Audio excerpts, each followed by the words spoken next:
Free TV, in association with getoutofdebtfree.org.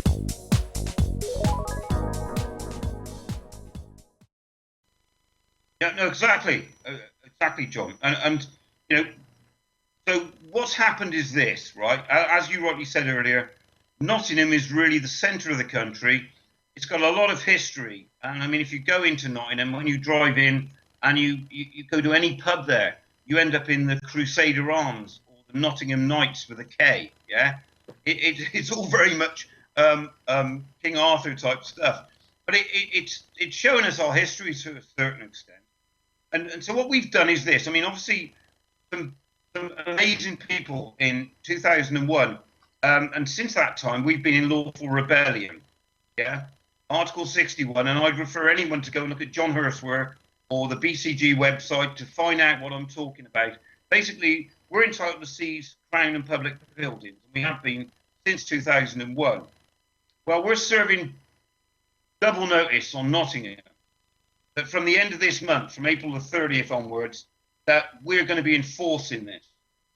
And we're doing this, and we're doing this from people all over the country. We're using Nottingham as an example of this, and we're going to have a common law event with action, if necessary, under Article 61. And what I've got here is a friend of mine, Kai Holloway. We've got peacekeeper shirts. There are going to be peacekeepers amongst us on that day. We're going to have a fantastic time. We're going to network. We're going to communicate, and we're going to enforce actions on that day. What's the role of the peacekeepers going to be, Guy? Well, just to show that amongst us, we are completely peaceful. Yeah, and we don't want to have any trouble with anybody of any description. And every one of us is peaceful at all times. We're peaceful and we're lawful. Nobody's going to be breaking the law. If they do, then we'll arrest them. Exactly. I think if anybody is there that are going to, I'll use that the police generally try to use, disturb the peace. Now they always say you're disturbing the peace when you're doing peaceful protests. Now I say we, maybe the royal we, but we have peacekeepers that are coming together under oath, under common law oath, to protect society, because it's come to the situation now where we have to protect our own societies, our own cities, our own towns, our own families. That's what, if you like, we've been forced to do. And whilst I'm on this subject, look at the taxation, the council taxation that you're paying towards these criminals, these criminal fraternities, these cartels that are trying to steal your children, your property, your clothes. And thank goodness that there are good people within our community that want to stand up, not for the sake of an ego, not for the sake of anything else, but to protect the community. And it's brilliant. It's fantastic news. Yeah. So what are the details of the event on the 1st of May then? Right, the details of this. And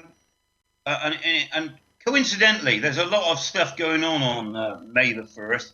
I don't know if esoterically there's some sort of stuff going on with the other side, as it were. But Tom Crawford's got a court case on that day, so we'd like a lot of support for that anyway. But ultimately, we're all meeting at a pub called the Trip to Jerusalem. We have a graphic for this. Yes, great stuff. Yeah. And we're going to meet there. There's a large green the other side of the property, so there's plenty of room. I've done a recce around Nottingham and have looked at it, and yes, there's plenty of room for as many as we want. Yeah. And this is the oldest. This is the oldest pub in the country, is it, Guy? That's what they claim on the side of the wall, Mike. They claim that they're the oldest pub in the country, and they're basically built into the base of the castle wall. Yeah. I mean, just going there is an experience. Yeah, definitely. Yeah. And what we're saying is, this is the trouble as what's been happening with people. You're not alone, yeah?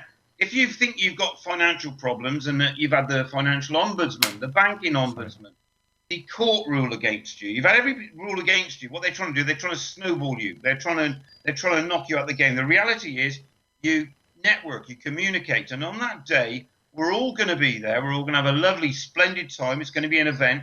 People are going to meet. They're going to network. They're going to communicate. At the very least, it's not a protest. It's not a protest. One thing I will say, it's not a protest. If I was going to call it anything, let's say it's going to be a large pub crawl, right? But we're going not one of them again. Not one of them again, Guy. I remember last time.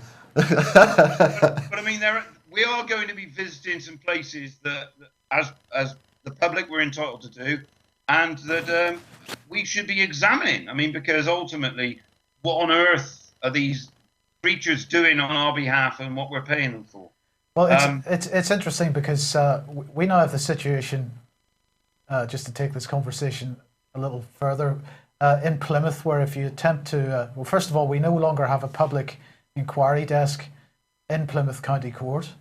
And in fact, it has become the case that now that if you want to enter Plymouth County Court as a member of the public to witness a case that you're actually not involved in, but you just want to go and witness a case, the security guards are no longer permitting entry unless you can quote a case number and some reason for being there. So it's increasingly getting to the point where we need, as groups of people, to get together, and I know that Darren Diochi tried this a number of years ago with the People's Public Trust to actually get people in to these kinds of places, to try to hold people to account directly, and I think this is exactly the type of thing we need. Exactly, Mike, and you said about Darren there and what he did then, and that's what we need. But what we've done is we've pulled them out and we've exposed that they're not actually public courts; they're private hearings. Yes. They're operating in a private capacity. And the boys from Ireland over in Belfast have absolutely exposed this by going to court cases before their own court cases and being told it's private, yeah. And it's the same thing going on here. The same thing going on everywhere. And you know, we've got to realise that we have been infiltrated, and like, you know, wonderful old gentleman like Norman Scarth has been saying that, you know, we're dealing with quislings. I mean, these clerks of the court and some of these senior police officers, they're common purpose individuals. They're operating not just beyond authority, they're operating illegally and lawfully and everything else that is attached to it. So we've really got to pull together. And I mean, I want Nottingham, you know, I would love Nottingham to be this focus for us all. People who are getting raped by the system, who phone me every morning. You know, when you're getting phone calls from 8:30 in the morning, people with their kids in the house with the locks getting drilled out, we're you know, I can't be everywhere. You know, nor can any of us. I mean, what on earth is going on? Yeah. So let's all get to this place. Let's meet. Let's network. Let's communicate with each other. Let's get to Nottingham. May the 1st, right? Let's get to Nottingham. Let's show everybody what we're about. And we're going to be there as well. We're going to have a team from the UK column, and obviously ourselves, BCG, which you're part of as well. We're going to be there, and we're going to do. I mean, I call it. You know, when we were there with Tom, I call it a celebration, and we had a brilliant celebration. I remember going down to Tom's. We call it Tom's Pub, and we went down there, and he was live on TV, and that was our celebration, and we definitely did celebrate that night.